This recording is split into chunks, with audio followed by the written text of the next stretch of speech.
All right, so we are here today with Elizabeth Bear. Tends to go Bear.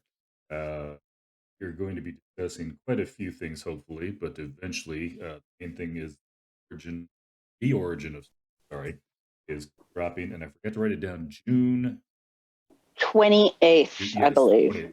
I had the 8th in my head, so you've got the 20th. So yeah, June 28th. I feel like that is correct.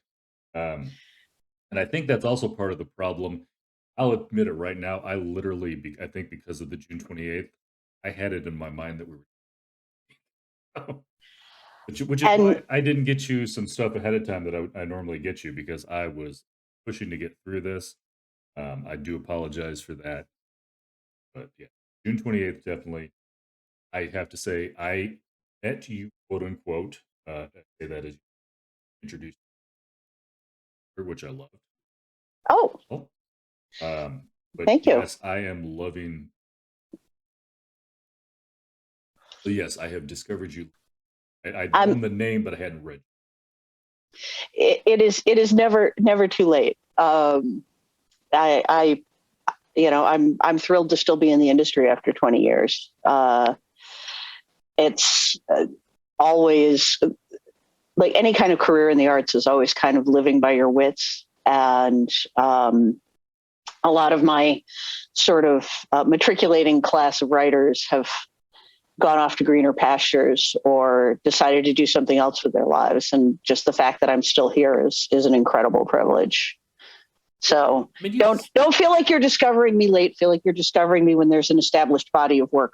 well, the downside is I'm one of those people. I mean, I feel like if you're a big sci-fi person, you kind of keep a big mystery Mhm. person. You kind of keep. I love way too many genres. I can't keep Yeah. anything, especially when there are people like you, on a McFire, for have a huge body of work to keep up with.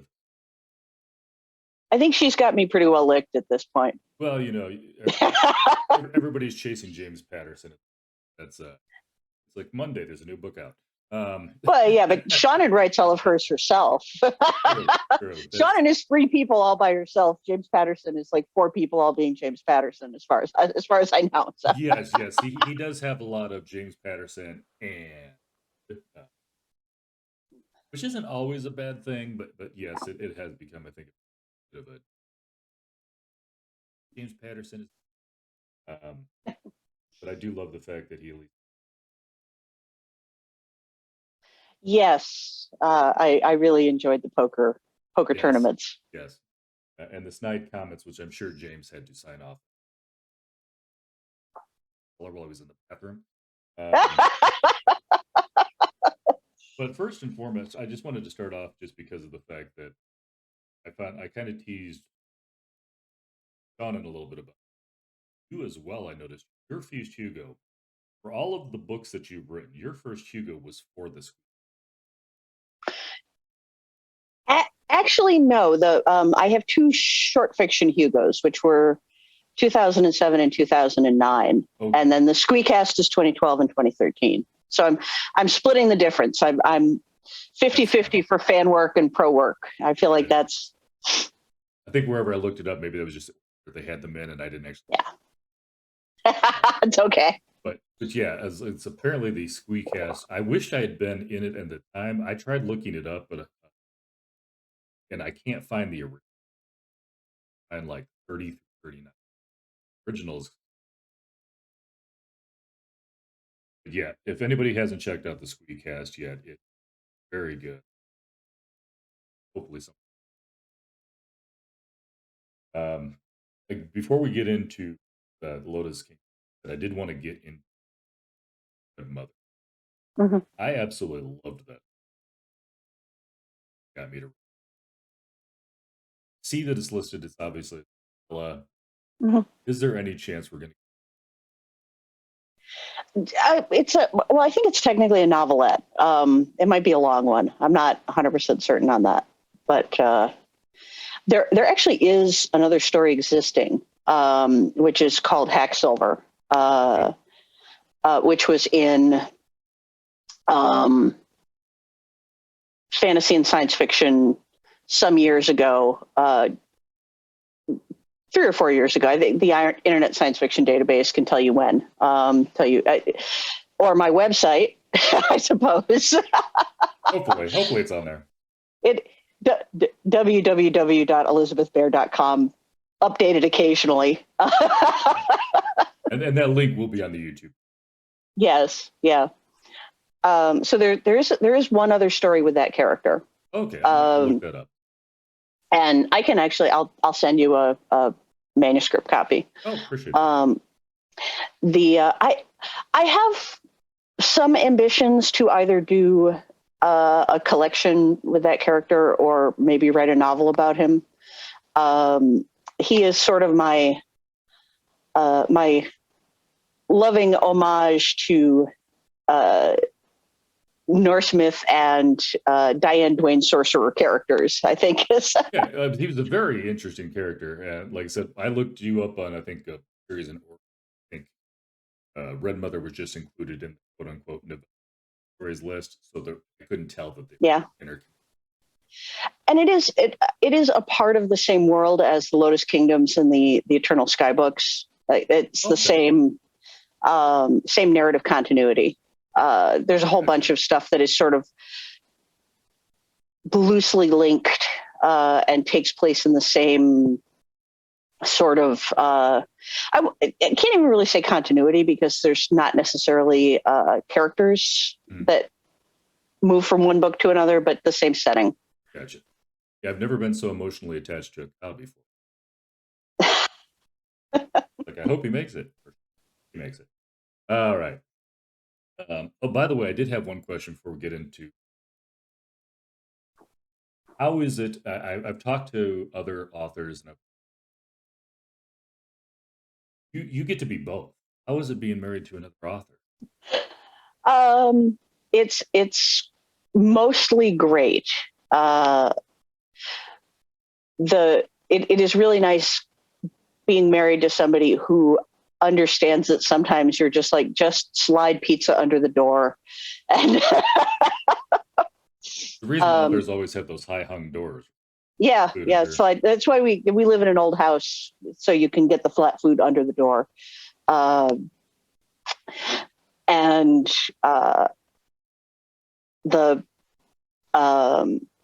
I mean, like that aspect of it is nice. Like has somebody who understands the vagaries and the struggles of dealing with the publishing industry and trying to be creative and innovative 24/7 and come. There's an Edward Gorey line about the process of revision, which is not only do you have to get rid of the things that don't work, you have to come up with entirely new things that do work. And they have to be different things somehow. Right. So that, and by the time you've been doing this for 15, 20 years, you sort of start to feel like, didn't I do this before? Haven't I, am I repeating myself? Am I becoming really predictable in my character arcs or plot arcs?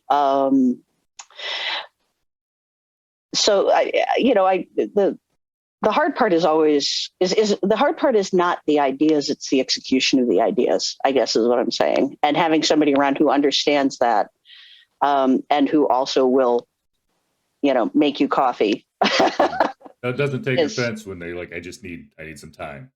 Yep. Yeah. I'm sorry. I'll be down to dinner in 15 minutes. Just start without me, Although whatever. I think if you did get that prison tray, opening set into the door, that would make it quite an icebreaker there. Slide the food through the tray, yeah, opening would be good. Yeah, I've always been, especially, and I know it's not the same as being an author, obviously, but comic writer. You got to come up with a new one every single day for some of those guys. Mm-hmm. I'm just I can make a funny here and there. I couldn't imagine having to do. And when it's an author, when it's your job, yeah. I could sit down maybe. I could maybe write a story for fun. I could imagine. One of the reasons I'm interested in talking to authors is not even necessarily their brain. It's just love you guys. If I find somebody who can write, I want to introduce them to. Well, we appreciate it. because the number one reason somebody buys a book is because they already read a book by that author and liked it. And the number two reason they buy a book is because one of their friends said, "Hey, dude, you got to read this. It's cool." Yeah. So I used to work at a thank you. bookstore, so I love that. I've definitely introduced a few people. Like, what do you like to read? And you can kind of, if you've read enough books, you're like, okay, if you like so and so, you're gonna like so. Yeah. I've even told people, if you don't like it, you can come back and yell at me. It's like, I'll take it. But yeah, like I said, I love the Red Mother, and then I got in trying to get both of them in. I had it. But I did get Stone in the Skull read. Talk a little bit. I did start on the not necessarily finished product. I'm sure.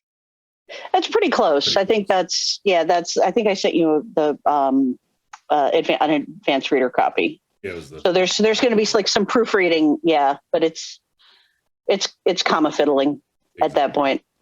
Let me say first and foremost that I feel like these guys could have had their own. I just love gages. They were the inspiration for the series. I had written a short story or two about them. It definitely seems like they could have their own TV show, Each and the Deadmen. It's even got the name already there. Yeah. Oh, yeah. They're I have wanted for a long time to write sort of a Fritz Lieber-esque, bantering ne'er-do-well mercenaries.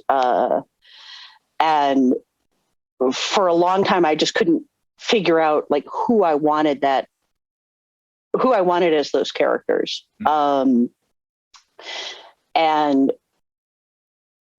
at some point, what often happens to me is that I will have two or three different ideas sort of floating around, and if I give them enough time, they will sort of puzzle piece themselves together.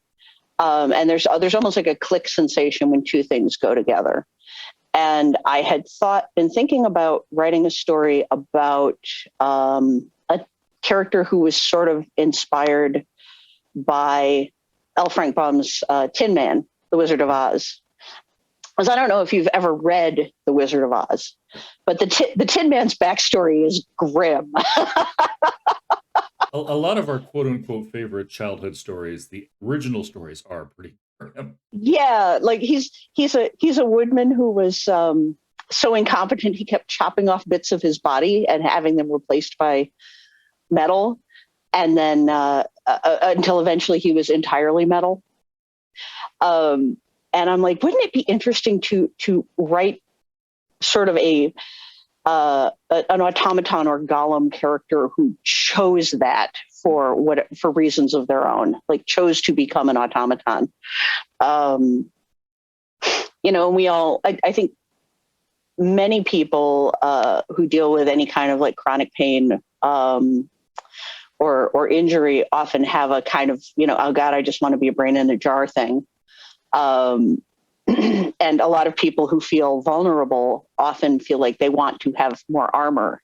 So I kind of tried to put those experiences of my own into that character. And they wound up being one of my favorite characters of all time. Yeah, and I try to avoid spoilers, but I don't think this is really a spoiler. I love the fact that Gage has no eyes. Mm-hmm. But they still have, and it's not really explained. And I actually think, I'm going to tell you right now, I love the fact that to a great extent you don't explain, quote unquote.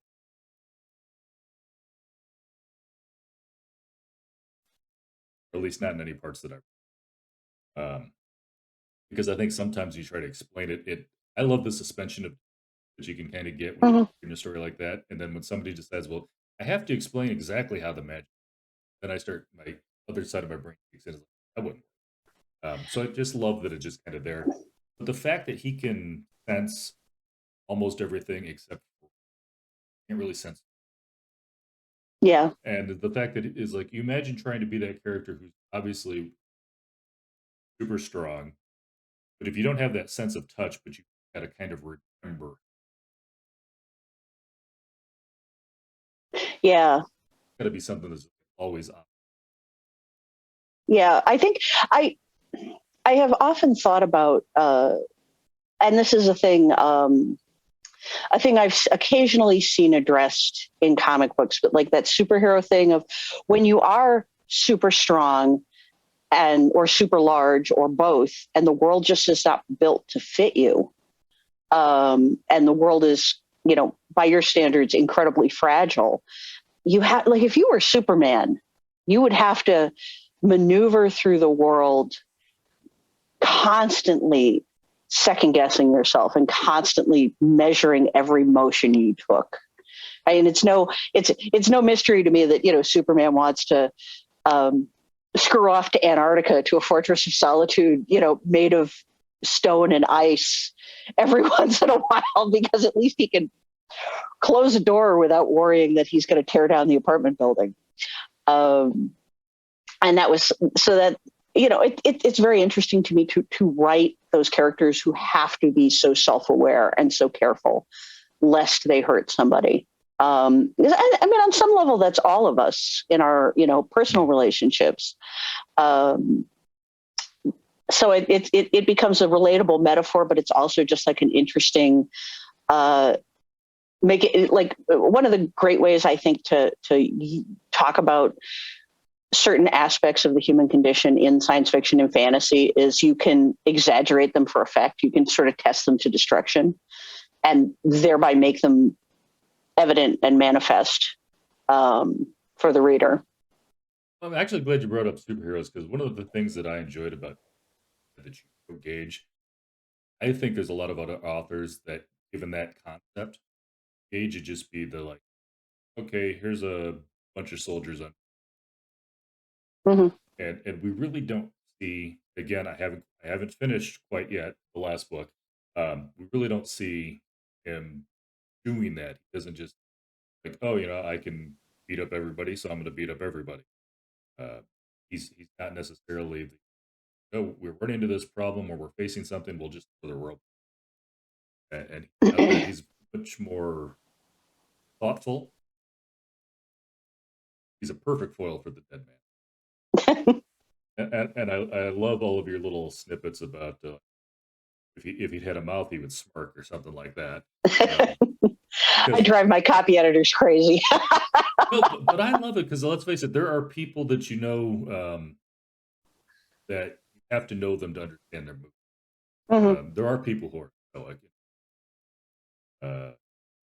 People like um, that nobody knows when she's joking. Even you got to know her to know. It's like he's like, okay, that was a joke. I say she'd be because she's very. I say a joke and people can tell when I'm deadpanning. My wife's Mm-hmm. deadpans and it's So my mom's side of the family is Finno-Swedish, and we have a family tradition that when you are telling a joke, you raise your hand. And this has evolved over time into then the people around you raise their hand to indicate that they're laughing. gotcha. All right, I'm gonna do So it. I feel your I feel a deep connection to your wife right now. Gotcha. All right, I'm gonna do a small pause right now. This has happened to me before. Only two of us on here, which means we have a time limit, but for some reason it's telling me. Oh. Well, it's only supposed to do that if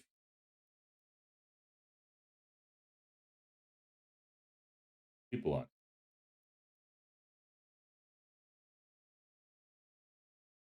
So what? Oh, gauging the dead man. So the other Yes. thing, a couple other characters I thought were God made. Um, he's not quite right. He's yeah, little self-inflicted pain there. Uses it well, especially the end of the stone in the skull is like, okay, that's not where I thought that was going. No. And trying to avoid spoilers here, but yeah, that was ow, that hurt That a is, little. yeah, that character, and it's interesting writing that character, because they're especially they're an ungendered character, and in the narrative, I generally tried to, at least before the thing you're talking about, Mhm. try to not use pronouns for them, which is a trick I picked up from Vonda McIntyre at all, Gotcha. and which makes it, of course, then hard to discuss that character. um, Yeah, these so days pronouns can be difficult. I get that, yeah, yeah. So especially if you're not trying to say one word. yeah, so I tend to use like they them pronouns for that particular character when talking about them as a from outside of the narrative, as opposed to the pronouns that other characters may use for them. And I think there was, and I don't think that, I don't know if this is the word you used, but I think they're Yeah. from another character's. Mhm. They couldn't quite. But yeah, definitely gave you a different character right from the other one. Yeah, I sort of wish I had that character had ever had point of view. But I was trying to, in writing an epic fantasy, I was also trying to limit the point of view proliferation. This is a thing that, and you always, I say you, I mean me. I always do sort of wind up adding a couple of points of view as the narrative goes along, because I like the my friend Catherine Addison calls it parallax, like when you get the view of situations from different points of view, or from a person who maybe you thought was a villain and now you're inside their head and you're seeing what their motivations are, and it changes how the narrative hits for the reader. So there's a character in the first book who is perceived by one of the protagonists as a villain, and then in the second book we get his point of view, and we see the like desperate situation that he's in and how he's trying to save as much as possible himself. It's just that their goals are in conflict because politics, and I find that sort of thing just really fun to write.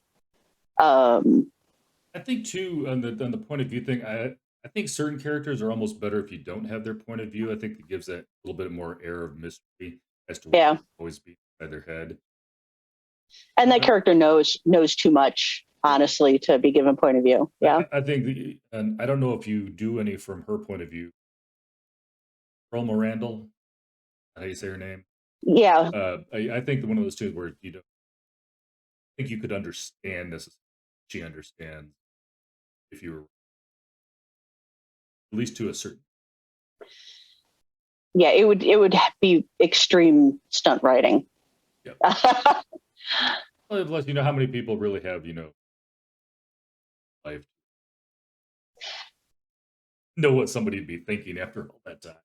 Yeah, that I love. I've had that character in my head literally since I think junior high school, and I'm just so like it took me that long to figure out how to write her. Gotcha. Because like my early attempts were all way too, I don't know, way too prone to what Diana Wynne Jones calls gnomic pronouncements. And, like had no personality other than being old and slightly dangerous. And that's what you get to be when you're old. yeah, yeah, I'm enjoying it. All right. So before I go any further, I just want to Solomon 72, by the way, Hey Bear. What was the other thing I was gonna say? Oh, the fact that you're probably old. You ever watch Spencer for Hire? At the movie? Yeah, yeah. Talking about points of view, I kind of feel like, I don't know if you remember, but they did a spin-off with Hawk. Mm-hmm. Lasted like, it's just because he wasn't the same character. Thing was from his point. He needed to be Yeah, the mystery. Came in kind of the cool guy. yeah. Exactly. Well, you can't, That. like, if you're inside the Foz's head, what Right. he's thinking about is that his boots don't fit, right? And boy, this leather jacket is hot. Hmm.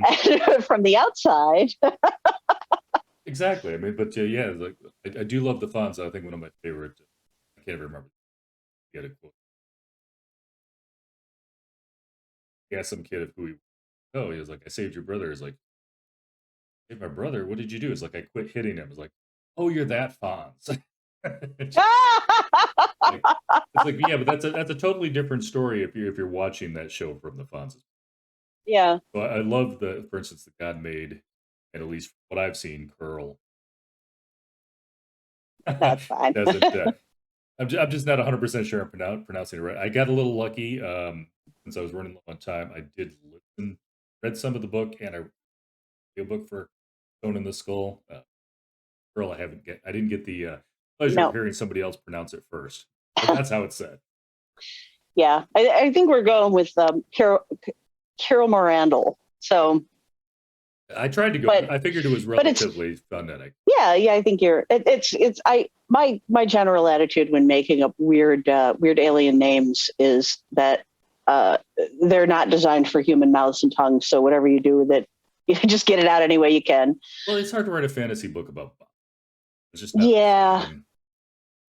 yeah. All right, this thing's got about a minute. I'm going to see if it blows. All right. Couple of quotes. Again, I don't think either one of these are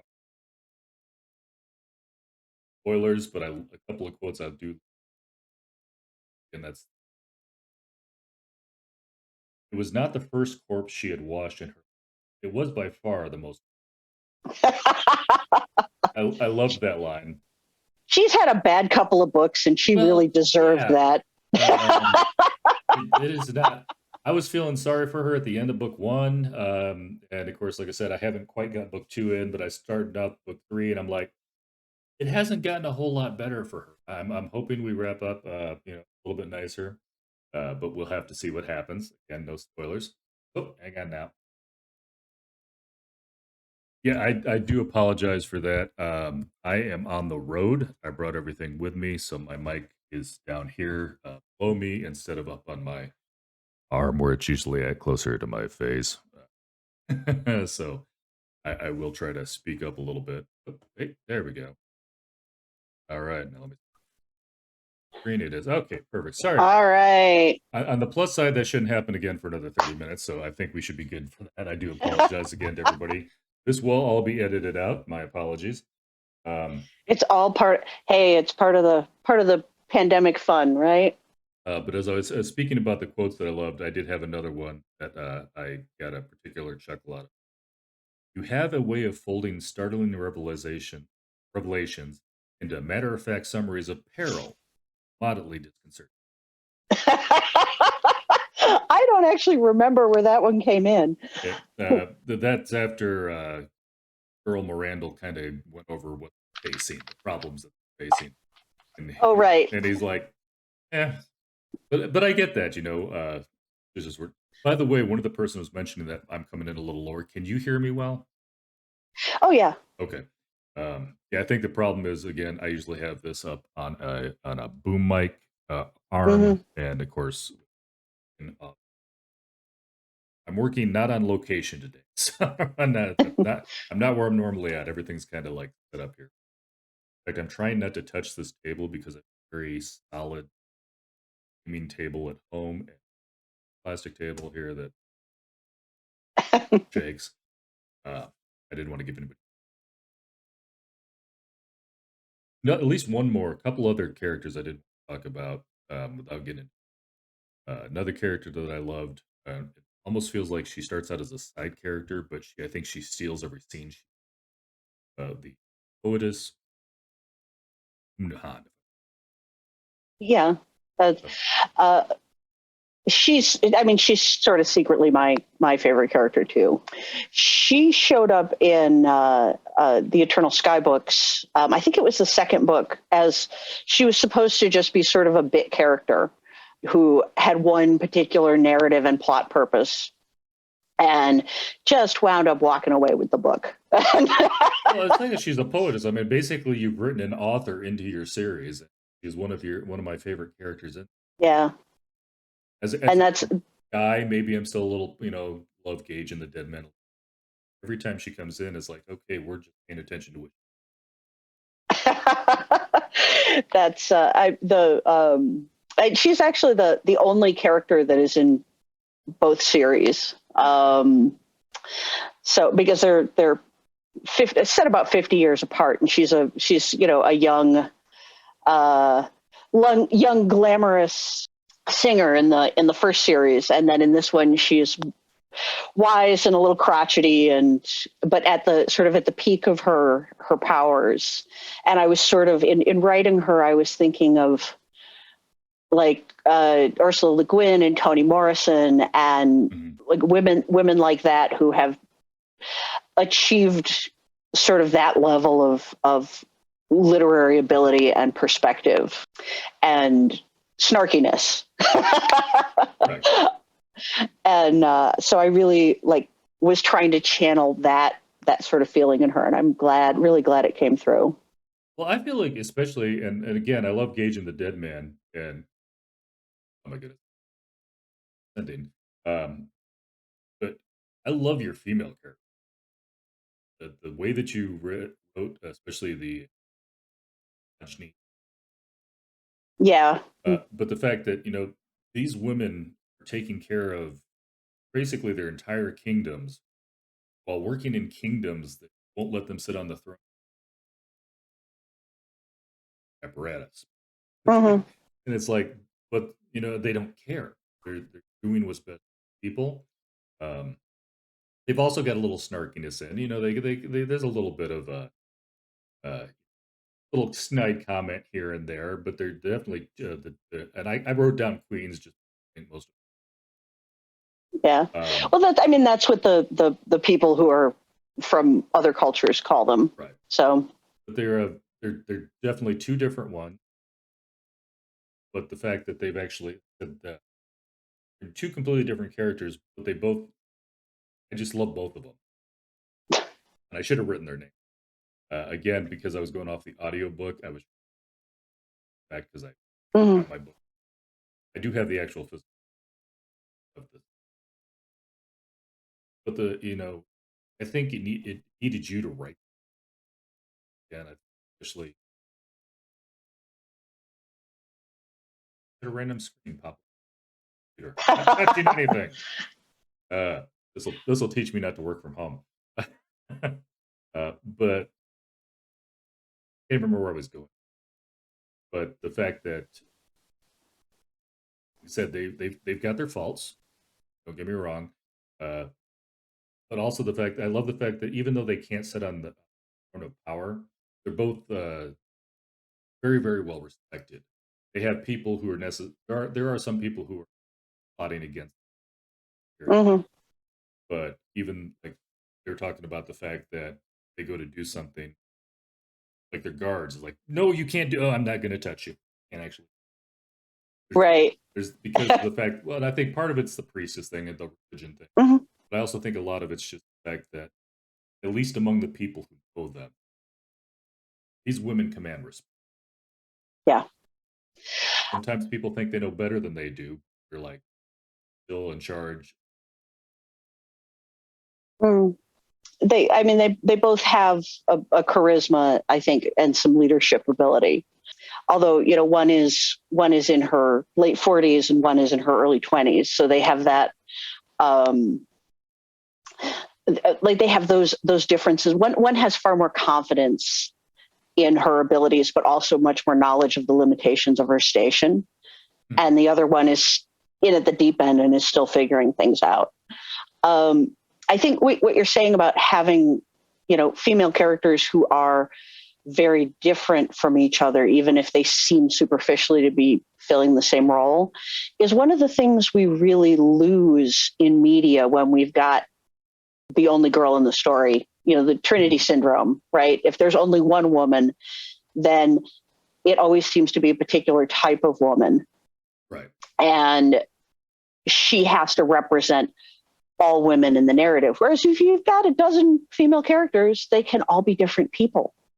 And it's really, I think, much more satisfying to the reader. And even readers who haven't been thinking, oh, gee, I'm hungry for more female characters. Like, just because it satisfies that narrative thing where we want things to feel real and rounded. You know, we look at the world around us and it's roughly 50% women. Call it 45% women, 45% men, 10% people of some non-binary gender, or, I don't know what the actual statistics are, but we'll just, so. Oh, I get it. Yeah, we all know a lot of women who are very different people. And when we're in a story and there's just one woman, and it removes verisimilitude from the narrative. And right. What you're saying about there being women who are, there have always been these women, like women have always done stuff, even if it's not recorded in the history books, even if it's not written about, even if it wasn't taken seriously. Medieval women participated in their husbands' trades, and often if they were widowed, would take up the trade. Mm-hmm. You have various women in history who were empresses or regents or scientists, or who are all often considered, as helpmeets or whatever. But it turns out in many cases that they had their own lives and agendas and were not completely subsumed to their husband's life path, I guess. Right. And it seems like the erasure of that is one of those Victorian things. And I'm not a psychologist. I have some anthropology training, but I wonder if some of that is backlash against, in English speaking society, backlash against the person of Queen Victoria as such a powerful symbol of, I don't know, government and empire and all of the things that she was a symbol of. Whereas real, quote unquote, ordinary women either got pushed into, being the quote unquote angel of the house if they had the means to do that, or working their fingers to the bone constantly and getting no credit for it. And possibly I'm getting a little deep here, but because there are interesting and differentiated female characters up until that period. Fairly frequently there are entire novels that are just full of women, and yet we really start getting the Smurfette thing in, well, I think sort of there's genre too. Like, you're in fantasy, yeah, and let's face it. And I was kind of thinking which the path you were going down about the fact is, whatever you want to call the stats are still the same. That there's roughly half as many women as there are men. And yet, when we get into fantasy, it's usually 80% character. And so, therefore, you don't get the ability to differentiate other than minors. Female character, she's either got to be a magician or a healer. It could be a person who's maybe she not started there, but. And I'm not going to pick on Vice because I love her. But for instance, and I'm just using characters as an example, the Tika character, all of a sudden, warrior becomes a warrior. There's 2 or 3 roles that they've got us as viewers, because you had more options, you get to see the same breadth of female characters. Yeah, this is actually one of the things that I really, as a young adult, when I first started reading them, really enjoyed about Roger Zelazny's Amber novels, is that they have some real baked in, like 1970s misogyny in there, especially from the point of view of the narrator. But there are 6 or 7 different, very well developed women in there, all of whom are very different people. And I think that in reading those, it was the first time in reading non-feminist fantasy, because I also read a lot of the 1970s feminist fantasy, some of which is exceptionally good, like Susie McKee Charnas, Joan Devinge, Joanna Russ, But it was the first time I read a straight adventure fantasy that had that many women in it doing interesting things. It's also so you start out with Tolkien, and there's like half a woman per book. Fair point. And I'm not. There were stories. There were reasons for that, but still, half a woman per book. And then I went and read Paul Anderson's The Broken Sword, which came out the same year as The Fellowship of the Ring, I believe. Okay. And my Scott could tell you exactly what year that is, because he's the person in the relationship who has the head for dates. It might have been 1942. No, that doesn't sound right. Anyway, whenever it was. Paul Anderson is also working from the Nordic, the same Nordic myths that Tolkien is working from. And he's writing a sort of grittier, what we would call today more grimdark or low fantasy, more, high mud fantasy. And he's got 5 or 6 different interesting, powerful women in that book. And I often wonder, like, where fantasy would have gone if The Broken Sword had been the book that took off huge in the 60s. Like, it would be a totally different landscape. People would be writing Tolkien-esque fantasy as a reaction against, the zeitgeist of, I don't know. Anyway, I'm making stuff up here. I'm fantasizing. By the way, Coleman here is Dublin is our stat person. He pointed out that Broken Sword by Paul Anderson came out 1950. Okay. Thank you. On the spot reporting over here in the corner. Appreciate that. So what else?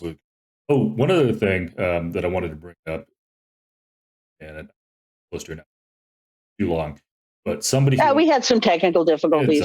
If you want to go a couple extra minutes, I'm fine with it. One person that I absolutely despised in book 1, but you have made a sympathetic character by the time we've gotten around to book 3. Hamadra, I can't remember. Oh yeah, Himadra. That's the person I was talking about, who seems to be a villain, but then you get his point of view and discover exactly how much he's dealing with. Yeah, he's almost, and I don't want to say it because it's not a equal thing, but just reading him in book 1, he's very much one character. By the time we get to book 3, I'm almost kind of picturing him as gotten the character or from Thrones. Of course, now that you've put me on the spot, I can't remember either. I can picture Dinklage. I can't remember. Yeah. Like I can't remember. Anyhow. Tyrion. Yes, thank you. Tyrion. Yes. And again, it's not the exact same character, but he's got more of that depth. Like if Tyrion had been put in even, believe it or not, an even worse situation that he was, this might be who he would have become. I don't think Tyrion would ever stand up for his sister, but he definitely had the relationship with his brother where everything he's doing, it seems like it's evil, but he's doing it because he's doing it for his brothers and giving too much away. No, I think, I mean, book 2's been out long enough that it should be a big spoiler. I think people, and there's also, the whole sorceress mind control aspect of the plot, which, like when you've got somebody emotionally abusive manipulating you, whether they're using magic to do it or not, sometimes you make poor choices. and he's got other issues above and beyond that anyhow, just his physical condition. I mean, he's had to deal with, issues all the time. But again, and go ahead. One of the things that I really like about him is that on a real level, he's doing what he's doing for the stability of his kingdom. Right. He's doing it out of a sense of personal responsibility and not out of a sense of aggrandizing himself, as it were. Like he does, right. He's thinking about his posterity in terms of, or legacy in terms of how can I make life better for my crushingly poor kingdom and, get my kidnapped brothers back. And what people around him see is, oh my God, this guy is a terrifying warlord who raids all the border counties and kidnaps babies. Well, yeah, I mean, He didn't Yeah. have the best PR guy. I have to admit that. But basically, most of your characters, and I'm going to mispronounce this again because I didn't write it down, is Unajari, Ari, the guy who was kidnapped his brother. Can't think of it. Oh, Or begins with a U. yeah, Anuraja. Thank you, Anuraja. Yes. He's probably the only one in this list, at least that I've seen so far, unless I find out something about him later. He is that one guy who's just simply like, No, he's a real dick. Me. Yeah, he's a real dick. He's sort of my Henry VIII character. Which actually I thought about when we talked about, we didn't talk about it, but in your book, his wives, I think that's exactly where I went. Like, yep. I was. Kids kill the wife. Yeah, it's obviously not my fault. Yeah. Well, we're guys. That's actually I've been married. I know I have faults. She keeps a list. I'm just my wife knows my sin.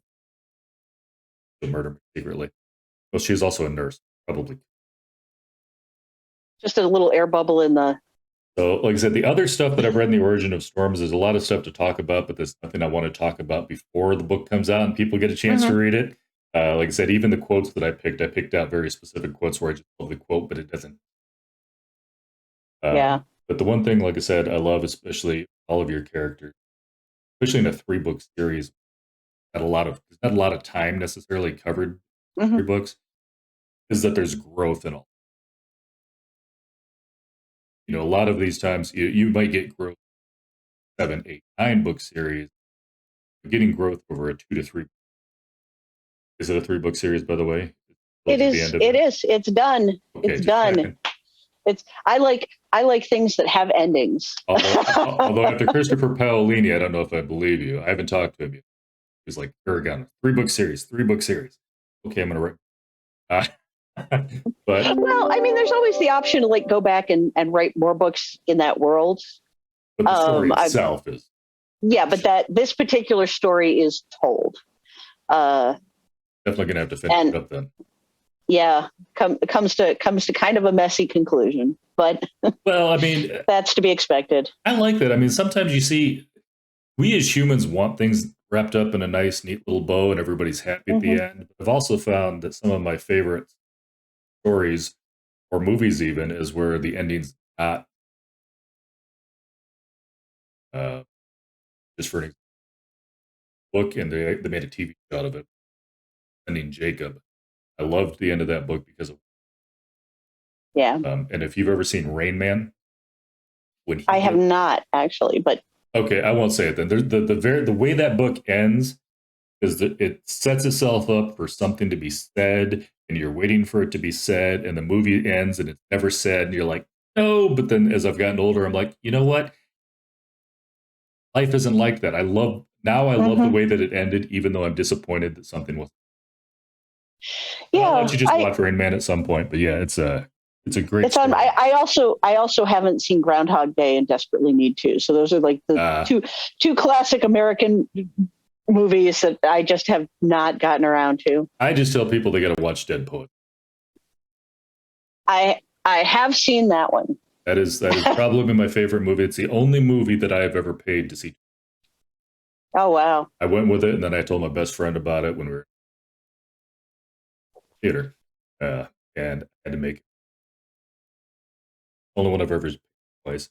And if you've ever watched House, the TV show, yes, one of the characters in House is from, and they don't. You get a lot of shows that have Easter eggs. They don't mention it at all till like the very last season when House just looks at him and he's talking about something. Haven't you ever seen Dead Poet Society? And so that's the little Easter egg again, which I appreciate. That's funny. If you've seen Castle, there's a ton of Easter eggs back. Firefly. Yeah.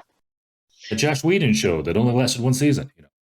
They mentioned that in one of the episodes. So let me actually one thing I was going to ask earlier on. Got something I've learned to ask people.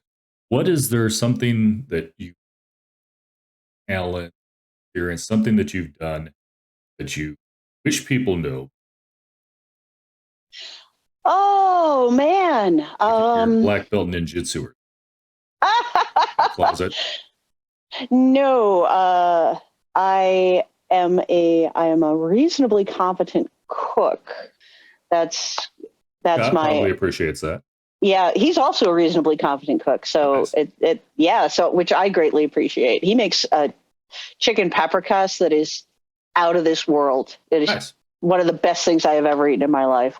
Every time, like a birthday or anniversary or whatever, and he's like, "What would you like for dinner?" I'm like, "You know what I want for dinner," because it's a production. It takes like 2 hours, so it doesn't get made very often. But That's my downside to cooking. I don't yeah, mind cooking. I hate the one. I'm going to start cooking 3 hours beforehand, and I've got three different things that all end at different times, so I've got to start them all at the right time. I don't do yep. the whole 5 course. The do you remember the National Lampoon version of Dune with That one I the don't know. okay, so the rather than a Kwisatz Haderach, they have the Kumquat Haagen-Dazs, whose superpower is that he can have everything on the table at the same time. I do find that impressive. I do find that impressive. So do I. Like when you get some foods, like you can tell it finished early and it's not quite as warm as it's supposed to be, and something just got finished and hasn't rested yet. If it's a steak or something, it's like yeah, Yep. Or the beans are a teeny bit crunchy, or no, it's always left that one in the oven a little too long. I always like it when even if I get pasta cooked right, I'm happy. Yep, made my day. All right, so I think I've covered all of the stuff I originally had on here. One thing I always do give a shout out to at the end of everything to pick whichever one you like, a brick and mortar bookstore. Can I do two? Yes. Excellent. I would like to shout out two of my hyperlocal bookstores. One is Odyssey Books, which is here in lovely South Hadley, Massachusetts. And they almost, if anybody ever wants to mail order a signed copy from me, they are always happy to do it. And the other one is Book Moon Books, which is over in East Hampton on the other side of the river, and happens to be owned by Kelly Link and Gavin Grant. Kelly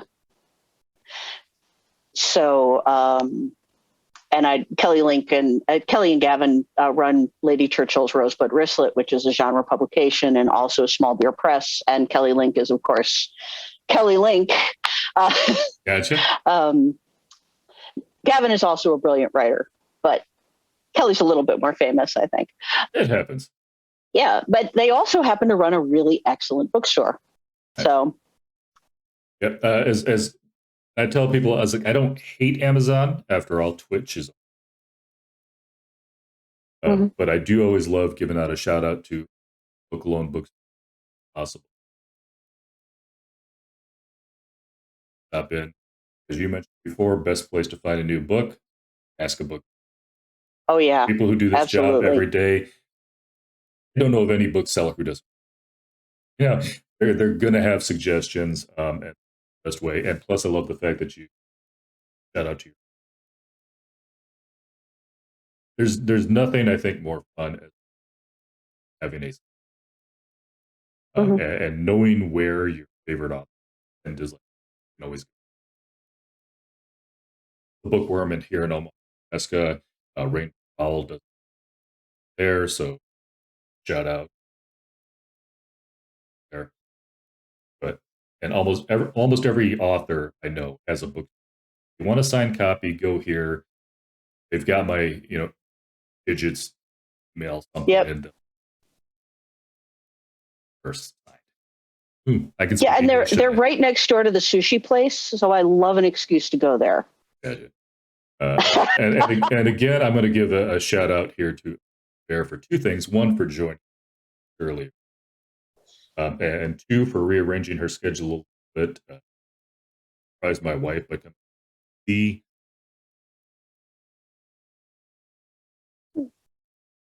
each other as much. Work teamwork event thing. They went to Royals by the had to go out. Elizabeth let me off the hook last night, or sorry, Bear. I answer to either. But since you let me off the hook last night, so I could go to that game, coworkers do exist. Proof. You could be an actor. True. I am a life model decoy. Unfortunately, dark model. Got to deal with face dead, but it's all good. But I do appreciate the people stopping by too. We had Real Angry Hedgehog stopped in and gave us a little hedgehog. Aw. And of course, Palamon, who's been telling me that, again, I need to work microphone levels here because he can hear you beautifully and I'm just quieter. But again, I do apologize. Part of that is probably because of the fact that I tore everything up and brought it down with me. So Kansas City set up. But I appreciate everybody who stopped in. This will normally, I would tell you, it would be on YouTube about 24 hours later. However, I've got to pack all this back to Omaha with me because I do have to work tomorrow night. So this may not end up getting edited, especially with it. Tuesday. I will find out when it's available. Hey, look! Apparently, we've talked 70 minutes because. So perfect timing. Yeah, and I'm gonna have to figure out what's going on. They changed something they did not bother to tell me. I may have to upgrade the next one. I don't think I can. All right. So thank you again, Bear, for joining us. Like I said, I am going to still try to get this podcast together. Bear another. Pre-warn them that it's coming. I know people are busy. I had to take this jokingly. I'm not complaining that they're not back on, but I will. Together. And is there anything else other than, like I said, the origin of storms? Anything pipeline that you talk about? The Origin of Storms is coming out next month. Obviously, I have a newsletter, which is easy to find through my website. It is Throw Another Bear in the Canoe at Substack. The usual Twitter accounts. I am MATOCIQUALA everywhere on the internet. I'm a Google singleton. That's me. I was actually, I think, thank you bringing that up because I had to look up your name every time I wanted to tweet you on there. Yeah. What is that? How do you pronounce that? And what is the background of it? So that's a nickname that a friend of the family who was from the Dakota Sioux gave me when I was a little girl. So she's the reason why Bear is actually my middle name. My legal last name is Wisniewski, which is why I write as Bear. But she's the reason. It means little bear in Dakota. And when I was initially on the internet, like back in 1993, because I am an old, everywhere I went, people were still very much like, oh, don't use your real name on the internet at that point in time. And so everywhere I went, Bear was already taken, and Elizabeth is a very common name. And my legal first name, my government name, Sarah, also a very common name. So I started using that. And and I just stuck with it. I probably wouldn't do it today because feelings around like what is legitimate cultural use and so forth have changed a lot since the 90s. But I also do feel like it is a name that was given to me. So right, it's exactly. not. So I don't feel too bad about it. No, I understand both ways. I understand what they're saying, but this isn't something you named yourself. Legitimate nickname from somebody who gave that to you. If you know the background story, I don't feel that at least I hope not. I hope it is not offensive to anyone because she was very dear to me, and she's gone now. Basically a godparent type situation. Well, despite all the gray, I am only in my early 50s. I'm also from that time frame, and as you can tell, we're from the 80s. I know. Which I don't know if you've seen that TikTok thing going around. The older generation on TikTok, born in the late 90s, Oh. Way. But as you can see, I mean, I've got, people can see the screen. It says Gryftkin on there. I'm kind of from that same thing where you kind of had to make up a username. Yeah. And obviously, I picked Gryftkin when I was gaming thing and started author interview. It's not an easy to pronounce, easy to write. Get it? Yeah. It's phonetic Gryftkin, but I've stumbled over that word times my own. I'm like, I wish I'd picked a different username, but it's too late for that. But yes, the last thing I'm going to say again on YouTube when this is posted, maybe tomorrow, but probably in the next couple days, we will have links to your social media. You've got. That's pretty much it at this point. And I'll also probably throw in for a couple of shout outs, maybe. Beautiful. Because I figure if you mentioned them, you loved them, or at least you had a reason. Yes. Maybe not Tolkien. Everybody knows him already, but yeah, nobody needs. And I'm currently working on book 3 in the White Space continuity. Gotcha. Oh, I was going to ask you the Karen series. Would you have renamed that if you knew what Karen was going to? Well, a different meaning in the 2020s. Yeah. Well, Karen is my mom's name. We apologize to her for using her name as a disparagement. As a pejorative. Exactly. Thank you. And also, Karen is the name of a friend of mine whose name I lifted for the character, Karen Memory Bruce. And so, no, I would probably keep the character name. Okay. But good. And we apologize. In 20 years, we'll be calling. Sorry. We apologize to all the Karens. Yeah, shout out to all the real Karens. All the nice Karens. Yes, all the people whose that's their actual name. All right. So I'm going to go ahead and wrap it up on that. Like I said, this will go on YouTube shortly, and then after that, just the audio. I don't do, but I will have the same edited audio with all the junk taken out of it. Also, we'll go on Apple Podcasts, so if people want to listen to it, but don't want to sit in front of it for an hour.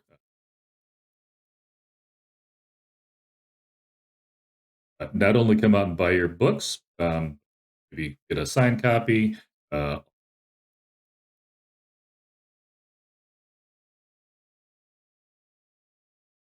think I'm done. Every once in a while, I like those. Yeah. Right. Well, thank you again for your time. Thank you for everybody who showed up. I know I already said that, but I've mentioned it up today.